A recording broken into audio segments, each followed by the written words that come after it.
Waldy and Bendy. Hello and welcome to Waldy and Bendy's Adventures in Art, the podcast they could not stop.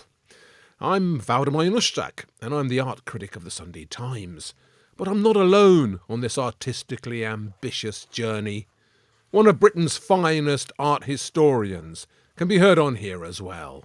A writer who's changed the way we think about British art, who speaks the truth and lets it ring out, and whose turn of phrase is exciting and memorable.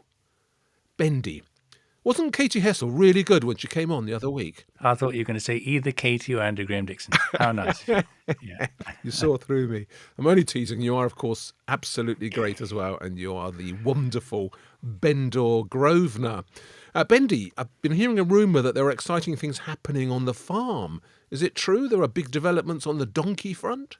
Oh, yeah, the donkeys are back. For any listeners catching up on Dr. Grosvenor's farm adventures, we used to have two donkeys, and one of them sadly died, Jose, who was a very old and wonky donkey, and his friend Caspar, because donkeys pine if they lose their friend, therefore had to go back to the donkey sanctuary to meet some new friends. And the good news is he met not only one new friend, but two new friends, and so we now have 3 donkeys here at Bendy Farm, and it's Caspar and Jerry and Silas. And very excitingly, Silas is a French donkey, so we are now an international donkey farm here. Oh, I love those donkeys. I can't wait to come along and pat them on the head, Bendy. I may even plant a kiss on their lovely little necks. Now, later on we'll be hearing from Britain's greatest forger about how he managed to fool so many people so many times, and particularly how he knocked up some excellent Gauguins. That's coming up. Also, for listeners who like to know what they're looking at when they wander into an Italian church, we'll be investigating the Bible's most alluring and mysterious feminine presence, Mary Magdalene. First, though, an important corrective. It's shocking news from the art world. So, Bendy, shocking news, not just from the art world, but from life, I think, here, because you know that we've had quite a lot of international listeners on this podcast now. So we've got our 4 people in Ohio, right? There's one from Kentucky, wrote Hello, to me the other Ohio. day. Yeah, lovely person from Kentucky. I've had some stuff from Cusco in Peru. Also, some chap who lives on an island off Vancouver, so somewhere in the sea near Canada. We are very, very international now in our reach. And Denmark, I gather. and where? Hello, Denmark. Denmark. We've got Denmark, we've got yes. Norway, Scandinavia, all those near places. We've got loads of them. But I wanted to talk about something important here because I don't know about you, but if you are on Twitter at all, or X as it's now called, or indeed any of the social platforms, you will have heard London getting an awfully bad press recently. Now, I'm a bit inundated with these sort of stupid messages saying London's become really dangerous. Don't go there. It's a terrible place. You have to watch out because you'll get stabbed or beaten or robbed wherever you go. And this has sort of grown in urgency in the last few months. Now, the trouble is, I live in London. I've been living here all of my adult life, and I've never seen any of this. You know, where I live and the life that I've had, none of this has actually happened. I mean, in fact, London is a peaceful place. I mean, like any huge city, of course, there's a bit of crime and things can go wrong. But by and large, it's just as safe to visit as anywhere else and safer than most places. So I thought we could do a bit of a corrective here and try our best to improve the image of London. So there are 4 visitors in Ohio and all those lovely people in Denmark and Norway and Cusco and Peru and off the coast of Canada. They could come here confidently knowing that it's a fabulous place, particularly if you like art. Now, I'm right, aren't I? Yeah, so what are you proposing we do? We wander around the rougher parts of London wearing only art and see if we get attacked? What should we... Well, I can just see you wandering around the rough parts of London wearing art, Bendy. I'm not quite sure what that means, but I don't think I want to be there to watch it. No, I mean, well, most of the galleries aren't in the rougher parts of London, of course. Most of London's greater sites are elsewhere. Now, what I'm suggesting is that we correct this false impression.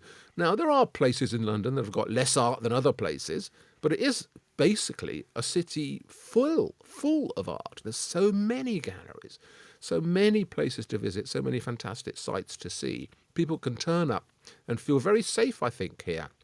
And so I was going to ask you if there's anywhere in London. Oh, you've come down. You don't live here. You come down every now and then. I know you can tell us maybe from a slightly outsider's point of view how safe it is. But also, can you recommend anywhere that people could go and see? So if you're coming from the an island off the coast of Canada, where might you turn up in London that will give you joy and pleasure? Well, your front door is where I normally be to pass to, Weld. Of course, you're a ray of joy and pleasure in my life.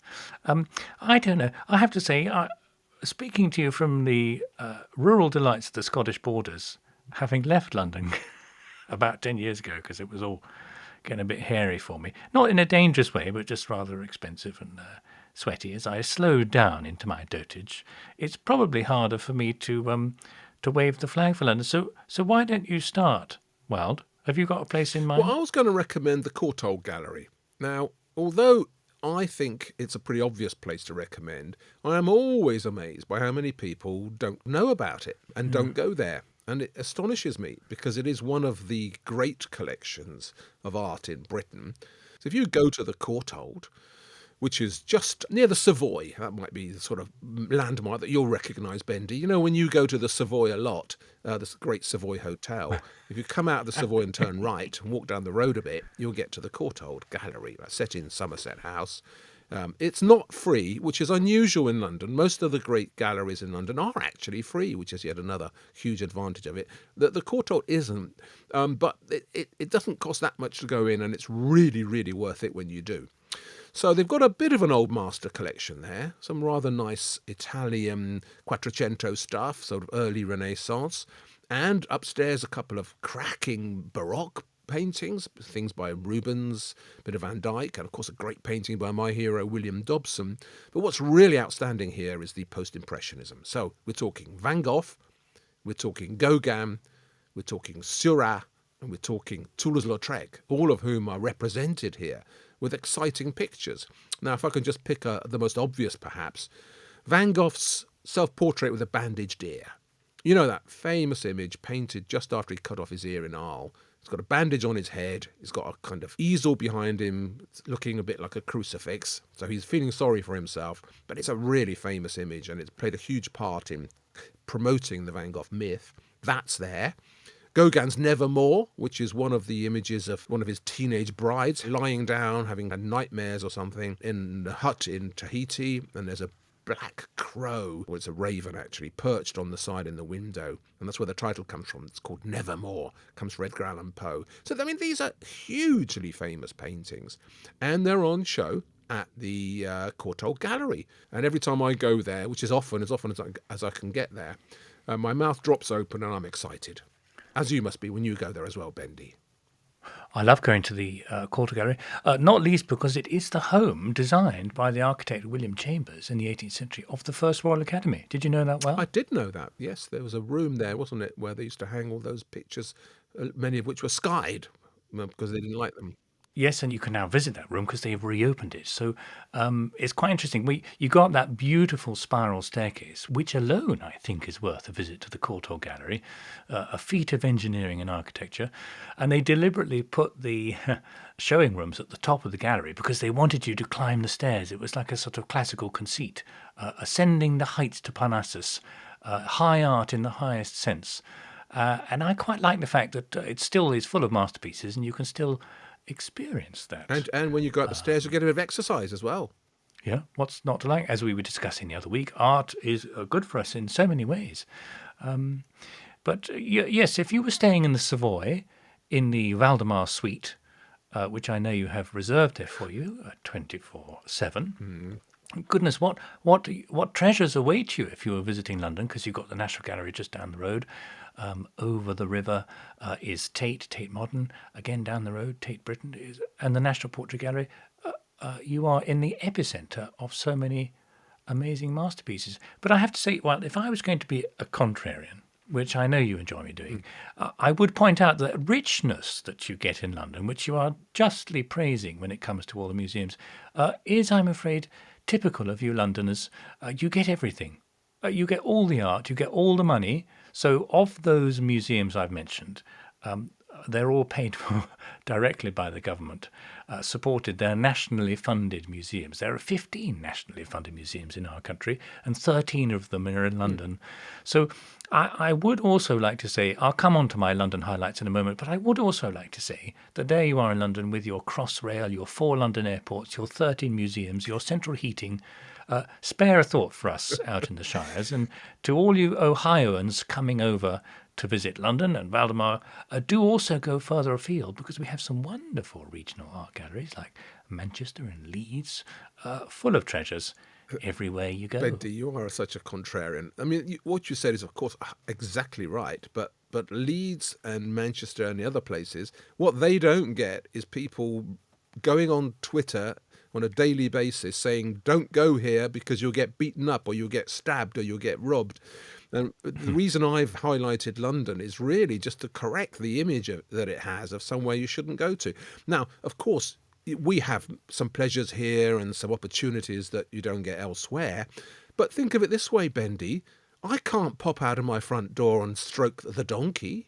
I can't go for a ride through your fields with the wind blowing in my hair in the wild way that you do. Well, you've chosen your pleasures. I mean, I've chosen mine, and I like to go to art galleries and see things. You like to go shooting and hunting and fishing and catching salmon, and riding like Tam O'Shanter through the glens of Scotland. You know, we can't do that in London. In that sense, we're deprived. You've got Hampstead Heath. You can do all those things there, and many other things too. So go on, where are you recommending then? I said the Courtauld, you've been a bit grudging and moaning about it. Where's good then that you actually like going to? Oh, well, I think everybody should get on the flight to London immediately, because coming up we have one of the highlights of the art year. And I'm talking about the December Old Master Sales, Wild, at Sotheby's, Christie's and Bonham's. You can wander up and down Bond Street, and within an afternoon, you can not only spend millions of pounds collecting some great art, but you can see amazing treasures too that you don't normally get to see in the museums. So I just thought we'd go through. I don't know if you've had a chance to go through the catalogues. Have you seen anything you wanted to No, well, it's more highlight? your world than mine. I'm kind of contemporary art, modern galleries, hip places. You're more, the old stuff and buying things in auctions.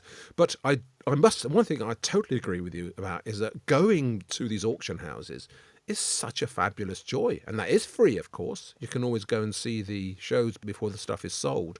It's a great pleasure. I love wandering into Sotheby's, having the chaps with uniforms guarding the doors look down on me a bit disparagingly because I'm never dressed properly for the occasion, unlike you, Bendor. But they might frown, but they don't stop you going in.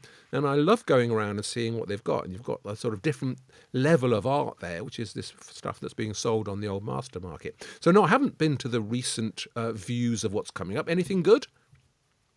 Oh, many great treats. So, for example, at Christie's, there is a life portrait of Admiral Nelson. This is by Lemuel Francis Abbott, and it's actually the first portrait that Lemuel Francis Abbott painted of Nelson, and for which Nelson sat, a life portrait. So, and this is the famous one. He's just had his arm come off in the Battle of Santa Cruz, and he is here. This is the famous image you see on all the prints and pictures and, in the old days, biscuit tins and tea towels of Lord Nelson. Has he got the eye patch? No, well, you see, now there's a myth, because he didn't actually have an eye patch. He did lose his sight in one eye, but he didn't wear a patch. Now, this is estimated very cheaply, in fact, at £200,000 to £300,000. I say cheap, but I think it's actually going to break through that, so we'll keep an eye on that. Also, Christie's a fine Bellotto, but up the road at Sotheby's... Is it a view of Poland? Because, of course, he painted Warsaw and did fabulous things in Poland. Is that what it is? No, it's the much more highly sought-after Venetian views, Wild. The estimate for that is £1 million. Sotheby's, Wild, I know you want to go and see this, a Rembrandt, a lovely Rembrandt of St. John on Patmos. Now that, the estimate is £5 to £7 million. It's a late Rembrandt. So bullseye Rembrandt, absolutely what you want. A fine picture, nice broad brushwork. And the other thing I just wanted to finish on in the Old Master Sales. Now this is the sort of thing that an auction view can throw up, which you would never normally see in a museum. a fantastic new discovery.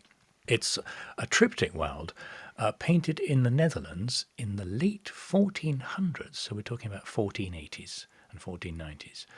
And until now, nobody had really known about it. And it was discovered in an almshouse in Sherborne, which is in Dorset. Wiltshire, I think. Sorry, Dorset, quite right.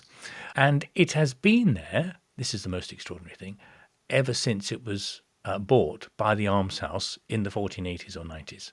And that is on offer at 2.5 to 3.5 million pounds. It's quite a beautiful thing in lovely condition.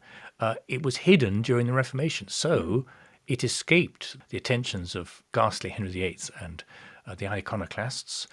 And I just think it's absolutely fascinating. That does sound exciting. And Rembrandt as well, and Bellotto. See, going into these auction houses and seeing the things that are coming up. It's so you never know what you're going to get next, do you? And it's such an exciting experience. There's something else, though. I mean, that's fabulous. Listeners, if you're in Ohio, if you're in Kentucky, if you're in Cusco, in Peru, all of you, come to London and do these sales. But when you go there, and this is moving on to the next item, actually, Bendy. When you go there, foreign visitors, ask yourself also another question, right? An important question. Ask yourselves, I wonder if he really did paint that. The interview. Bendy, you've been talking about these wonderful things coming up at the auction houses, and I'm as excited about that as you are. But I've just had a conversation with one of my cultural heroes. He's probably the greatest forger of art that Britain has ever produced. He's certainly someone who's filled various museums and art sales with dodgy stuff. So he's someone from whom I think we should learn, but also we should listen to a bit. And he's been quite busy recently tackling Gauguin, of all people. So I met him, we talked, and some fascinating things were said, I think. Shaun, it's so nice to see you. You don't often come down to the smoke anymore. But No, here, I've not been for a couple of years, Waldemar. well, we've missed you. London's missed you. Without Britain's greatest forger, the city feels empty, basically, Shaun. Okay, I'll try. What are these museums going to put in their galleries and in their rooms and on their walls if you're not supplying them with stuff? No, it's quite a time, I should think.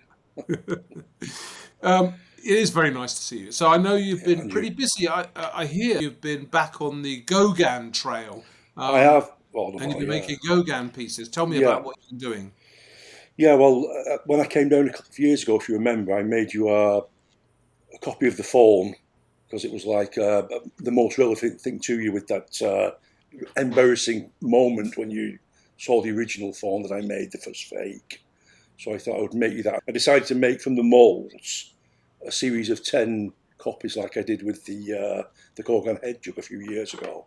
Hang on, you've put this very charmingly, Shaun, but you've missed out on the brutality of what you did to me. I know. It was unintentional, wasn't it? I didn't know. You basically made a fake Gauguin Faun. You sold it to the Chicago Art Institute, one of America's most prestigious museums. They put it into a show in Amsterdam at the Van Gogh Museum. Yeah. And then I'm standing in front of it in my big, pioneering, blue chip Gauguin documentary and saying what a wonderful thing it is and how much I like it, not knowing that Shaun Greenhalgh from Bolton is the bugger who'd actually made it. I know. And I bet you enjoyed seeing me look like an idiot on the television, didn't you? Yeah, well, when I sold it, I didn't sell it to the Chicago Art Institute. It was sold to Sotheby's, and then whoever bought it there sold it on a profit there. But the first time I saw it after that, I think it was about the year 2000, it was about 7 years after I'd made it. I didn't know where it had gone from Sotheby's. And I've always watched your programmes, and there you were, you came into camera shot, and this thing was in a glass case, like slightly out of focus, actually. I couldn't really make it out. And then as it focused in on it, I thought, that's that bloody phone I made in 93. And I didn't know the Chicago Art Institute had bought it at all for those years. So that was the first time I'd seen it since I'd made it and sold it too. Well, if you'd focused even more clearly, you would have seen my humiliation as I told everybody. I thought you described it very good, though, because what I tried to put into it, like a feature of Gauguin in his face, which the Wildenstein Institute and Sotheby's never mentioned, and his broken nose, you kind of saw like a Gauguin-esque feature in the face, and you were the first person to describe it as such. You saw that, and I put that in intentionally. So it isn't all bad news. You sweet talker, you. Okay. So, just tell me, when you were in your prime as a forger, what kind of work went into establishing the provenances of things? Because I know that's a big deal. Certainly, Yeah, where it, things it, come from. the main thing is to like look for something background with the Gauguin fawn. I'd been to the Manchester Library years and years before, and I'd seen a book on Gauguin with this tiny little thumbnail sketch of a fawn on a mound. And I thought, could I do that in a painting? And as you know, paintings are difficult to forge, oil paintings, especially nowadays with the technology for looking at them. So I thought I would do it in a ceramic, because ceramics, they're ready to go straight from the kiln virtually. So that's what made me make it into ceramic. And the rest is history. You saw it in the case, and I made it and sold it in '93. And the people in Chicago obviously loved it because they forked Yeah. out big time to buy it. Yeah, well, I think the main thing with it is the clay body that I made it out of. I got lucky. Well, not so much lucky. It was like an educated guess, but I made a few different versions of the body. It's very distinctive. The stuff that Gauguin made is. I think he made his own clay rather than buy it from a ceramicist. So I got that right, and I think that really helped it on its way. Of course, it had to look right, but it was a little bit out. But it kind of they absolutely fell for it, the Wildenstein Institute. I think that's partly why the Chicago Art Institute acquired it, because it kind of had this fantastic background and provenance, and Yeah. the people who mattered said it was. We'll come to the Wildenstein Institute in a minute, but Yeah, just before we do that, so you say you made the clay out of which you made the ceramic. yeah. So, how did you do that? Well, I've seen a few Gorgons, and I knew it was stoneware. So Hmm. I got a basic stoneware clay from Pottery Crafts in Stoker I've dealt with all my life. And then I went to dig some of my own clay. I thought, there's impurities in it, tobacco ash was in it, all these things that Gorgon put in it. So I went locally where I knew there was a supply of, it was like a red earthenware clay, basically, when it fired. I'd used it before. But I didn't sieve all the grit out of it. I left a little bit of the finer stuff in it. Mixed it with the stoneware, small amount at a time, like in batches. Made a tile, fired it, kept a record of it with a number on it. And when I'd done about a dozen tiles, when I opened the kiln, one of them was a real goer for Gauguin stuff. So So you try out various tiles. You call them tiles. So that's like yeah, little examples of ceramic, and yeah, you just pour a bit of the slip out, let it set, and then just write a number on it, depending, and take a note in your notebook how much of this self-dug clay that you would add to the commercial stoneware, and just keep a note, and then put them all the tiles in the kiln together, fire them, and then pick the one that looks most like what you've got.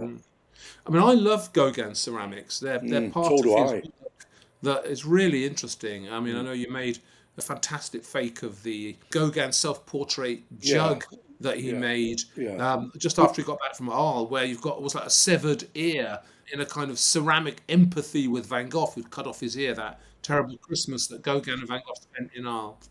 But the ceramics, they've got a kind of rough and ready quality, a kind of beautiful homemade vitality, haven't they? They have, compared to like 18th century versions of the faun or of any classical sculpture. Gauguin kind of brought within his own words, a savagery to it, and a bit of a crudeness to it, I have to say.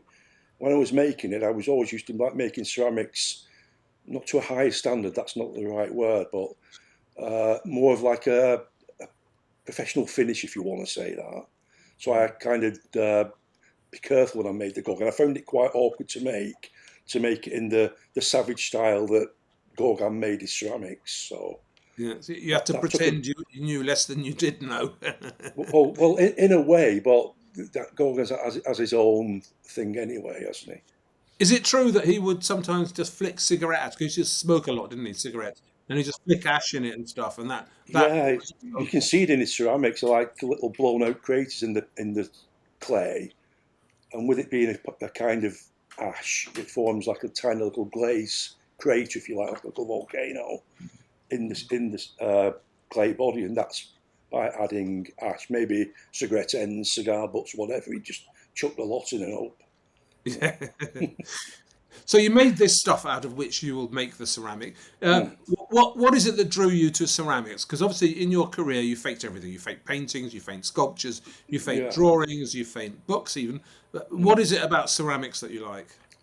Well, I don't know. It's just something that I've had in my head since a little boy. My mum and dad bought me a little kiln when I was a boy, and I don't know. It's just like they.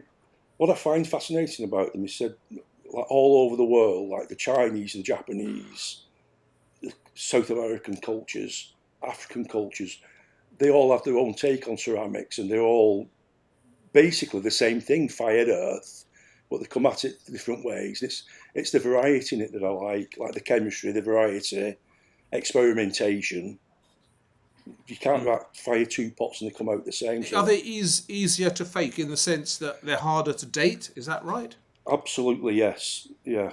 You can do thermoluminescence on ancient ceramics, and it's an expensive thing, and that can be faked anyway. But I've done like Chelsea work, Chelsea ceramics, Gorton bee jugs and the like, and I've made them, fired them. They've come out the kiln in the morning. I've sold them in the afternoon, and they were like dated 1745.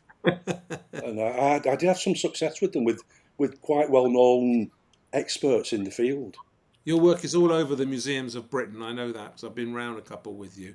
Yeah, Um, and your range is extraordinary. As I said, you've gone from sort of Egyptian sculpture to yeah, Caravaggio paintings. You've done it all. But just to go back briefly to the Gauguin, right? So mm, you made it out of this fantastic clay, yeah. and then you sold it as Gauguin in auction, or what? How did you pass it on? When I finished it, it did look good. So I sent a photograph to, which you could do in those days. I think it was Sotheby's. It might have been one of the other London auction houses. And they asked me to bring it in, so I came down to London and handed it over. Got a receipt for it. They were non-committal at the time, of course, which they always are.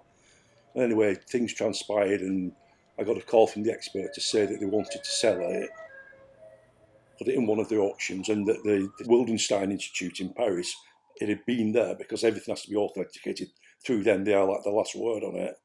And I was told later that the whole board came out in favour of it. They thought it was 100% Gorgon, and they're very hard to get by, the Wildenstein Institute. They're not, you Yeah. know, So the they've not. Wildenstein Institute is the sort of the last word in They are, impressionism. yeah, absolutely. And I was very surprised that they accepted it. Actually, it was a big surprise. Yeah, And if they say something's kosher, that adds a lot of noughts to it yeah, straight away, yeah. doesn't it? And if they say no, then it's definitely no. So you don't know how it got to the Chicago Art Institute, which is when I saw it in Amsterdam. It was loaned by the Chicago Art Institute, which had Yeah, bought it for hundreds of thousands of dollars. yeah. Well, I sold it at the auction house, and I came down with my dad, and my dad stayed in the car, and I went into the auction room. And in the catalogue, it's number 15 in the catalogue. I think it was 15 anyway. It was a bit of a way into the sale. I was stood there at the back of the room, and the buyers were all still talking amongst themselves. They hadn't sat down and settled down. And this guy came out in a brown slop, and the auctioneer, he was holding the phone. And the auctioneer started at 9,010. I can't remember the exact number, but it shot from 9 to 18 in about 10 seconds. The gavel came down, and away he walked. I was in shock. I thought, has that just happened? Or what? I went back, told my dad, and he couldn't believe it. And I think it was £18,000 less commission that it was sold for. So is that a lot, or were we expecting more? I was expecting a lot more, especially with the Wilderness. Gorgon, he's a premier name, isn't he? Yeah. Anyway, so then I pop up in standing in front of it and make a fool of myself on the Yeah. BBC, Mm-hmm. talking about what a great piece of work it is. And the next thing I heard was that basically it was on the front page of the newspapers a few Yeah. years later because you were caught. Yes. You were brought up before the bill Mm-hmm. and sent down for, was it 4 years? Was it? 4 years and 8 months. It was actually a 7-year sentence, but with a guilty plea, they took a third off. But it was a 7 years. I think it was the maximum for fraud that you can get 7 years. I'm not sure about that, but I think so. So you've been out for a while now, and you've Yeah. done lots and lots of different things. You've still been producing work, but under your own name. I know that. Yeah. You occasionally pop up and warn us about something. Like there was a Leonardo da Vinci drawing or doing the rounds called the Bella Principessa, Yeah. which people were asking phenomenal amounts of money for, and then you pointed out that it was something you'd made in your youth. Yeah, well, I've taken a lot of flack for things. Whenever I see anything that I've done, I'll speak out about it. I will. There you go, Bendy. Shaun Greenhalgh. I mean, he's such a charming man, and I just love listening to him. He's got that beautiful Bolton accent, which is not something you encounter a lot in the art world. I mean, people in the art world tend to speak like you, which is quite plummy, or like me, which is something of the Barrow boy about it. But not many have this proper sort of ethnic tone to them. A lovely, lovely Bolton accent. But what do you think? I mean, forgery is a tricky subject, isn't it? And of course, there is this ethical quagmire that you have to step into when you tackle it. So just before we pick up on maybe a couple of things you said, what's your general view on the whole business of forgery and on its impact? I'm quite drawn to the kind of Robin Hood aspect of it all, because I think the art world has a tendency, especially the plummier parts of it, which you say I represent, to take itself quite seriously. And occasionally we need people like Shaun to come and puncture the bubble and point out that we may think we can glance at an object or a painting and confidently go, oh yes, here is another fine Gauguin, or whatever it is. And it's quite helpful actually for people like Shaun to occasionally pop up, but not too often, but occasionally pop up and go, actually I made that, and you're talking out of your whatever it is. So on that side, I'm in support. What do you think? Yeah, I mean, I agree. I think there is something of the Robin Hood about him in particular, this sort of northern lad who's managed to fool so many people, at the British Museum and the National Gallery and the Chicago Art Institute. I'm really impressed by him so often. And I do think they do, almost by accident, perform a very useful service in the art world. And just keep people on their toes in all sorts of ways. So, yeah, so Shaun, if you're interested, by the way, listeners, in him, he's got a book, a sort of memoir about his time in prison. It's called A Forger's Tale by Shaun Greenhalgh, and I did an introduction for it, and that's available at all good booksellers. Also, one of his fawns, I know that he's actually trying to sell them at the moment. So if you want a fake Gauguin faun made authentically by Shaun Greenhalgh, if you write into ZTZ Films, there'll be an address in the show notes. You might be able to buy one from him, because I do know that he's got a few hidden up his sleeve. So that's something that I think everybody in their right minds would want, an authentic fake Gauguin by Shaun Greenhalgh. But enough of that, Bendy. It's time to move on. And this is a new section in the podcast, but I think, again, it's performing a very, very valuable service. Is that saint?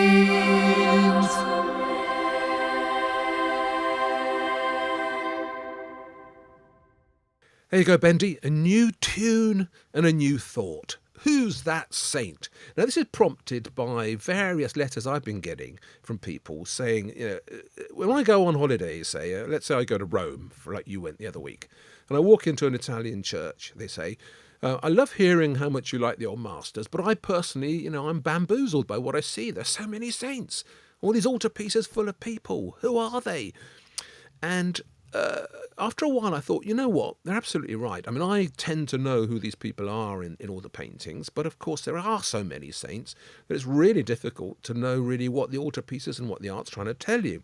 So this is the beginning of what I hope will be a kind of recurring series of investigations of assorted saints whom you're bound to see in churches and in museums and all over old master art.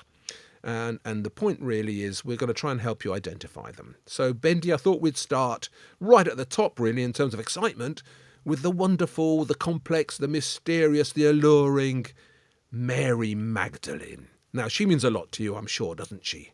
Well, not as much as it means to you. I mean, it's right to say the word obsessed, isn't it? You are obsessed with Mary Magdalene. I know that because I have watched more than one television programme that you have made in pursuit of images of her. Yes. I guess I am. No, I'm not obsessed, but I just find her absolutely fascinating. One of the reasons I find her so fascinating is because she isn't really one person. She's an aggregate of 4 or 5 different people. There's a lot of Marys in the Bible, right? And Mary Magdalene has come to somehow represent bits and pieces of all of them, really. Plus, she's various unknown sinners who pop up in the Bible who happen to be women. So she's been made out of all these various bits. She's a kind of Frankenstein monster of a saint. And that makes her both a rich inspiration for art, in that she can pop up in so many different guises, but it also makes her this difficult presence, really, to pin down. So I thought we'd start with a really obvious one and get down to the main features of Mary Magdalene. That's the right thing to do, isn't it? I just thought it would be a good idea to say why Mary Magdalene has had so many different identities foisted upon her. And it comes down, doesn't it, to Gregory the Great, Pope Gregory the Great. He was reading the New Testament and he got a little bit bamboozled about all these different women, and he decided to just go, well, we'll call them the same person, Mary Magdalene. He's talking about at least 3 different people, isn't he? Or more, really. 3 that are named, Mary, the sister of Lazarus, and therefore the sister of Martha as well. Mary of Bethany, one of the Marys mentioned in various Gospels as anointing Christ. And she's also the unknown sinner in various places. I mean, she's a lot of different people. But let's just find her, first of all. Before we go into too much depth on her, let's find a great image of her, right? So, do you know the Church of San Zaccaria in Venice? It's just next to San Marco. It's a beautiful little Venetian church, and it's got a great painting in it by Bellini. Do you know that one? Of course, I have been pilgrimage there many times to see the Bellini in its original location. Exactly. So one of the great things about going to Venice is things are still in the right place where they're meant to be. And if you go to the Church of San Zaccaria, just near the San Marco Square, one of the biggest altarpieces there, and certainly the one that is the most charming and will have the most people in front of it, was painted by Bellini, and it's got Mary Magdalene in it. So it's a virgin and child. She's enthroned on a marble throne. She's got assorted saints around her. But the one we want is Mary Magdalene. Right now, do you know which one she is? Can you pinpoint her and describe her a bit for us, Bendy? Is she the one on the right holding a little dish? She is. She's holding a pot. Now, if you're looking for Mary Magdalene in a picture, the first thing to look out for is a pot or a vase or some kind of jar, some sort of utensil for carrying stuff, because that's really the attribute that she most often has in art. We're going to go into the reasons for that in a minute, but let's just run through a couple of other things to look out for. So the pot, what's her hair like in this painting, Bendy? Elegant, flowing, graceful, nice, just been to the coiffeurs. Above all, visible, right? Most of the saints that you find in altarpieces, they're usually wearing some kind of head cloth. They're usually having their hair covered, because there was and there still is in some ways, an idea about women that loose women had loose hair, and that if you are showing all your hair, it's not the right thing to do. So this idea, which clung to Mary Magdalene, has resulted in her being, by and large, the woman that you see most often in altarpieces who's got loose blonde hair and who is basically showing us her hair in ways that some people found at the time disreputable. So she's got the pot, she's got the hair. Now, the other thing to look out for is the colour of the robe she's wearing. So in the Bellini, she's wearing a blue robe, but often in art, she's wearing a red one. So there's a painting by Giovanni dal Ponte, which shows Mary embracing the cross. And she's basically at the bottom of the cross on which Jesus was crucified. She's kind of hugging it and looking up sadly at it. And you often find her in a lot of pictures at the bottom of the cross, tormented and affected by Jesus' death. And she's often wearing a red dress. And this, in fact, is the origin of the saying a scarlet woman. It's named after her dress. Because the really big idea about Mary Magdalene that keeps being repeated is that she was originally a sinner, but that she mended her ways, saw the truth in God, and became a different person altogether. And that tug between Mary Magdalene as the sinner and Mary Magdalene as the reformed good person is what excited a lot of artists, I think, and it's certainly what they keep repeating in their art. And that mood that you get with her, that she's both a dangerous and alluring and gorgeous, the Bible's best pin-up, if you like, but also that she's guilty and needs to mend her ways, that's the important thing about her, I think. Let's move on, shall we? There's another image of her that you often see. So you see her with her pot, you see her with her hair down, you see her at the bottom of the cross wearing red. But quite often you also see her horizontal on the floor washing Jesus' feet. So in fact, in some Gothic art that you find, she's the only horizontal in a world of verticals. So everybody's standing up except for this one figure prostrate on the floor. And there's a painting in the Musée d'Orsay which shows you how long and how persistent this image of her has been, because it was painted in 1891 by a painter called Jean Barrault.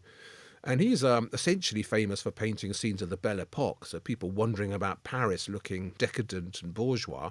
But he also liked to introduce religious characters into these storylines. And there's a famous painting in the Musée d'Orsay where you see exactly this. You see this woman prostrate on the ground in front of a bunch of bourgeois types in dark suits who are gathered around a table, one of whom is identified as Jesus because he's wearing a halo.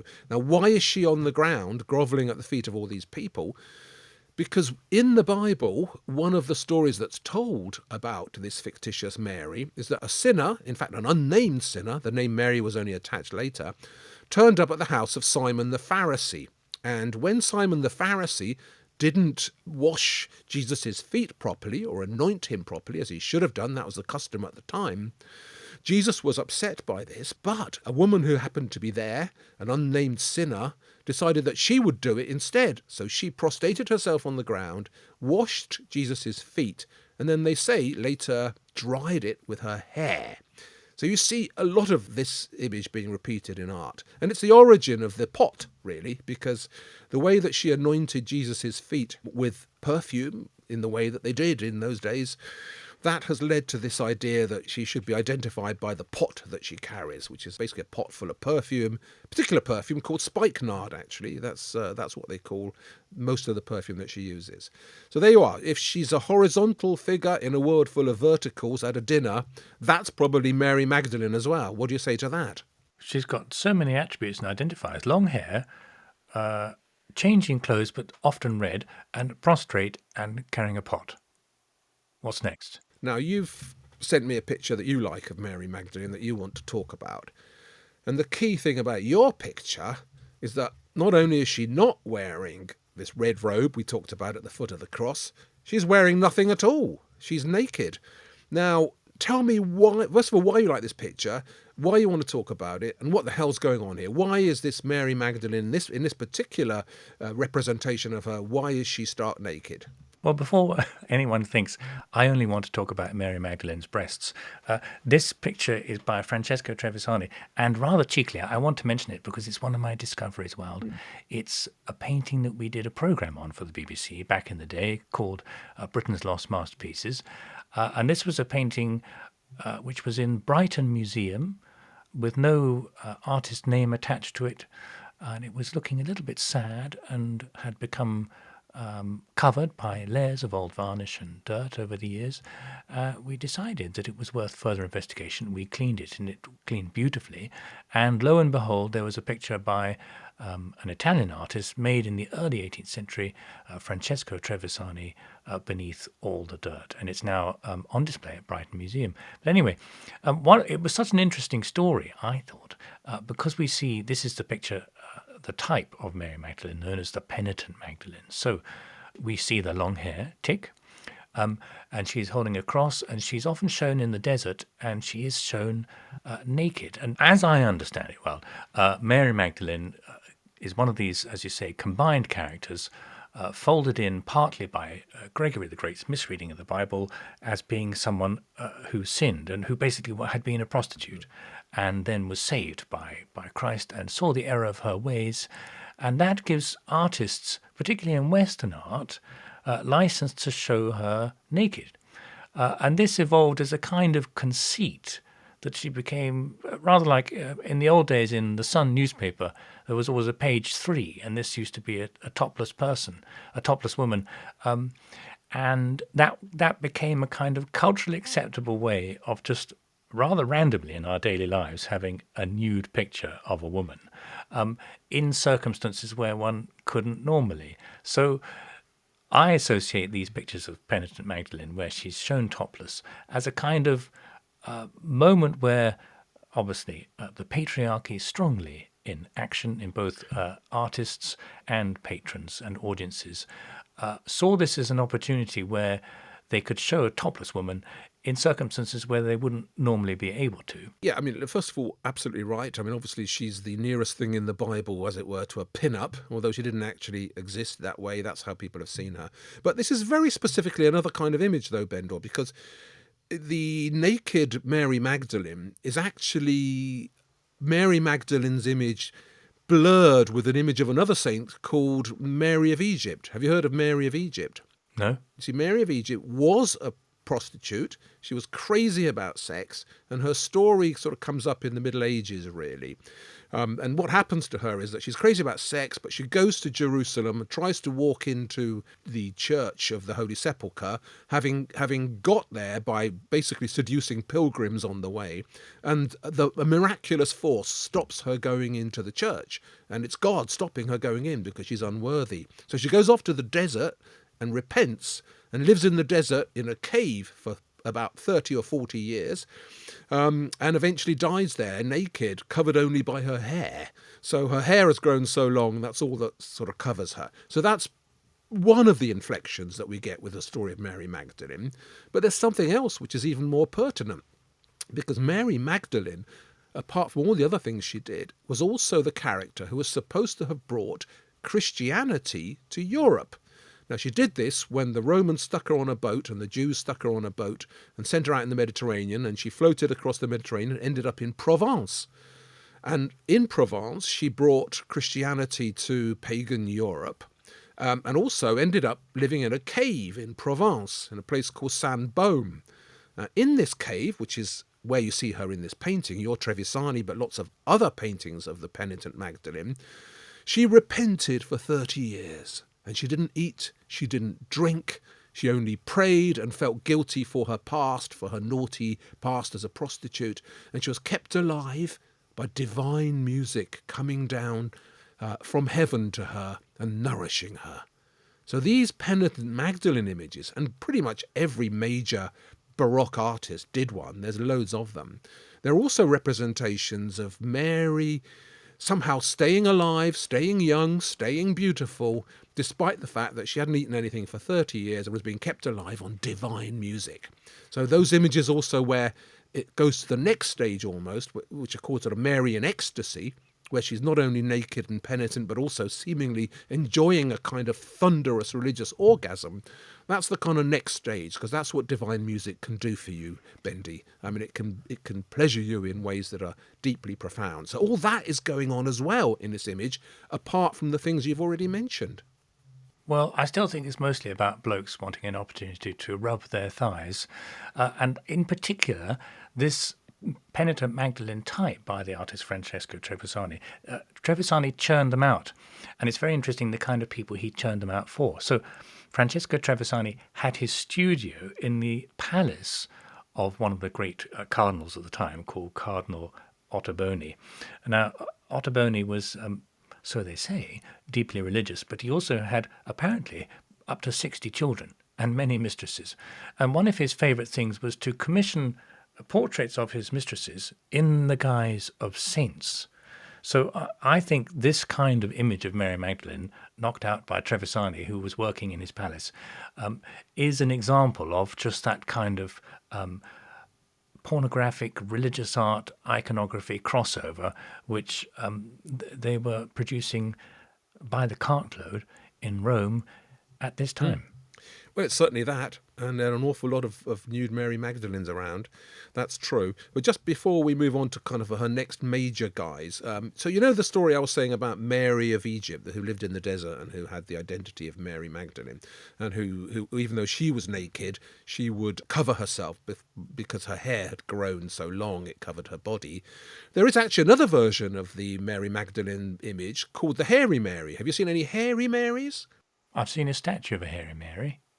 She looks a little bit like a mermaid. Yeah, the most famous Hairy Mary, I think, is by Tillmann Riemenschneider, who's a German Renaissance artist.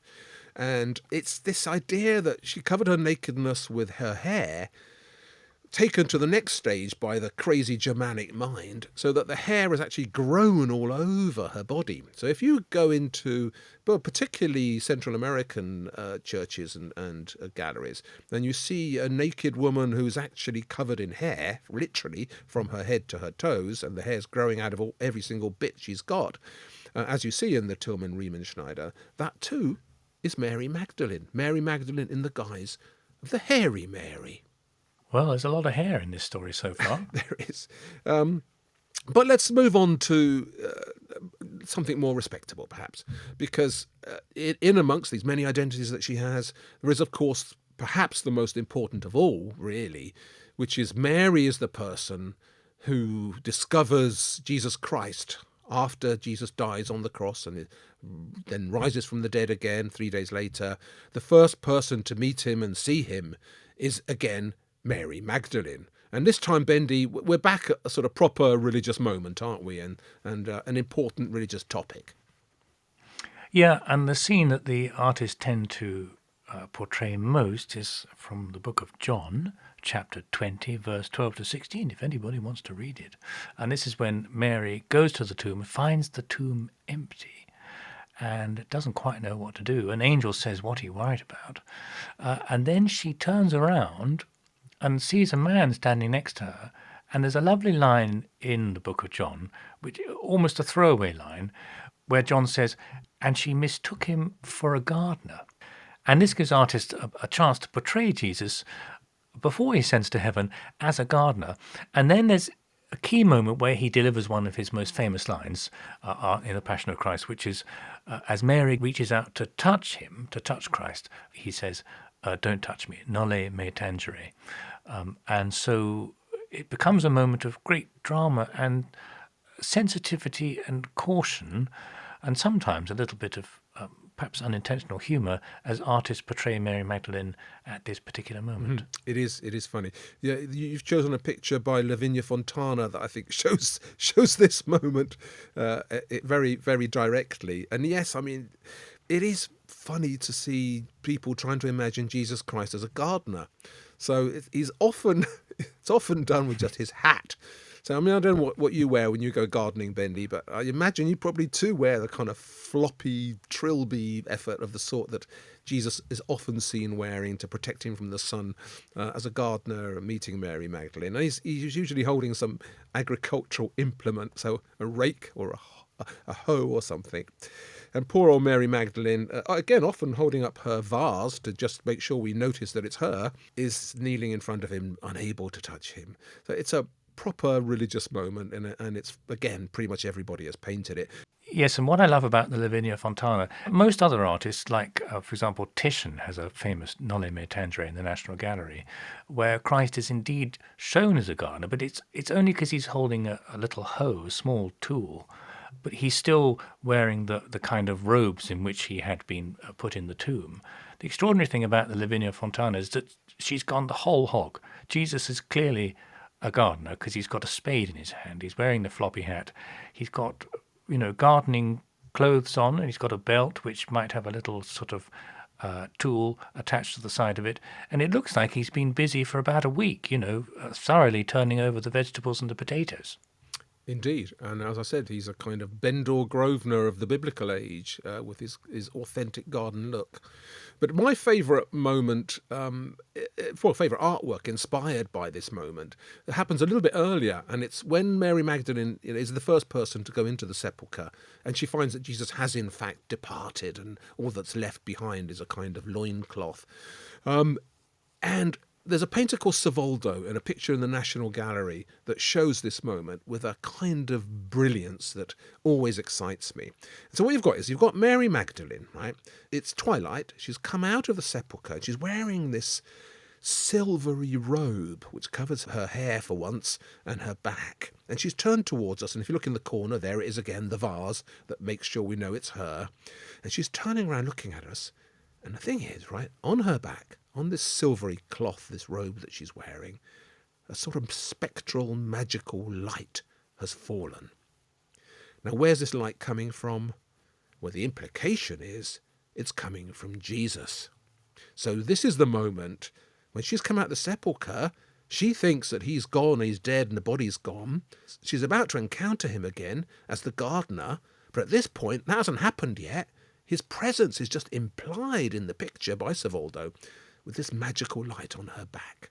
So it's a fantastic, complex, interesting way of telling the story. And that's finally, the thing that really impresses about Mary Magdalene, I think, is that she has inspired so much great art by all sorts of people in all sorts of ways. But there's so much of it, isn't there, Bendy?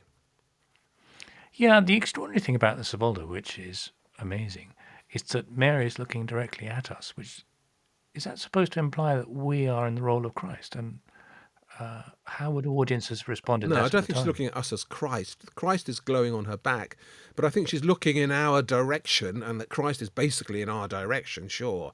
So there is this thing happening with the gazes in the picture that do pull us into the action, yank us in and involve us emotionally. So it's another skillful bit of psychology apart from anything else from Savoldo. Great painting, isn't it?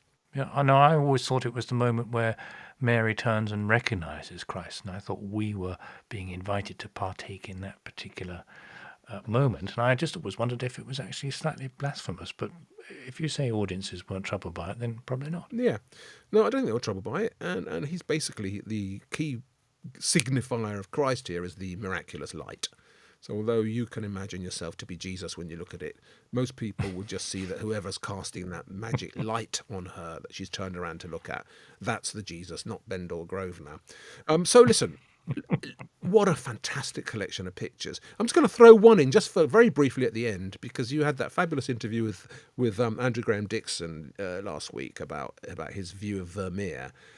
He posits this idea, which I have to say I found really interesting, that maybe one of the most famous paintings in the world, which is the girl with the pearl earring, that she may be rocking the Mary Magdalene image too, and that this might be, just as your Trevisani like to put famous people or mistresses of the Archbishop in the guise of Mary Magdalene, that the girl with the pearl earring might be a hidden or covert Mary Magdalene image. Now, what do you say about that?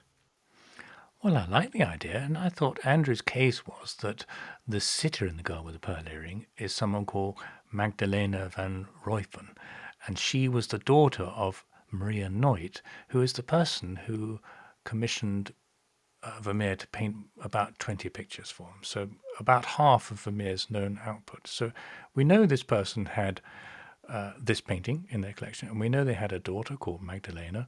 And Vermeer, of course, is all about light, and the painting sort of recreates that moment which you see to a lesser extent and I see to a greater extent, where Mary Magdalene is turning over her shoulder and recognizing Christ in that very dramatic moment of revelation.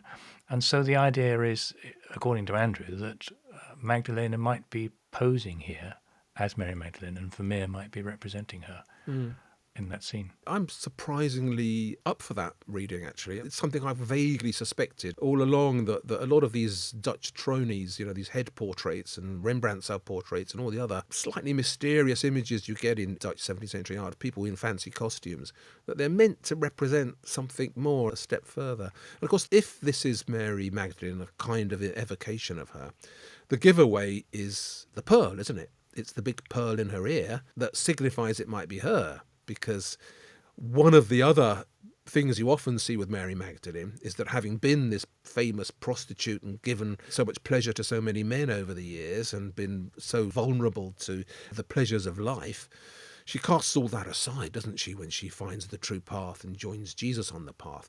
One of the things that are always associated with her is pearls, because rich people have pearls, and if you were a successful prostitute, you might decorate yourself with pearls.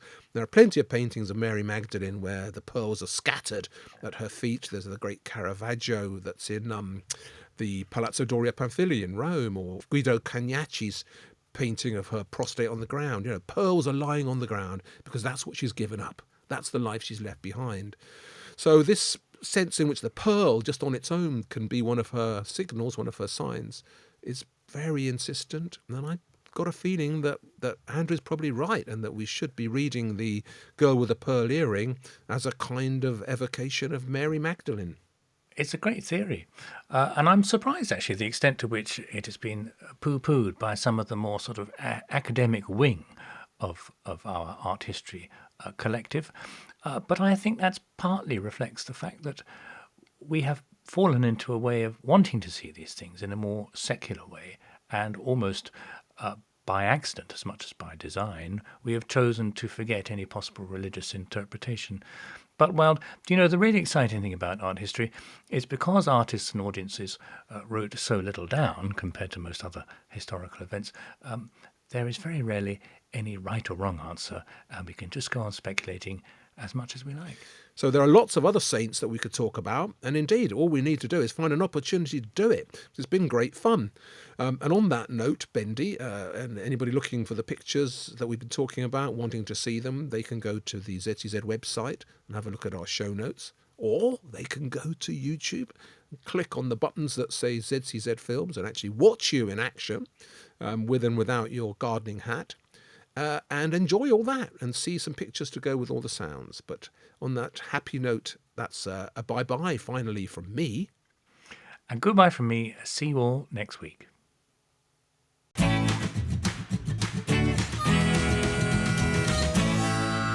Waldy and Bendy.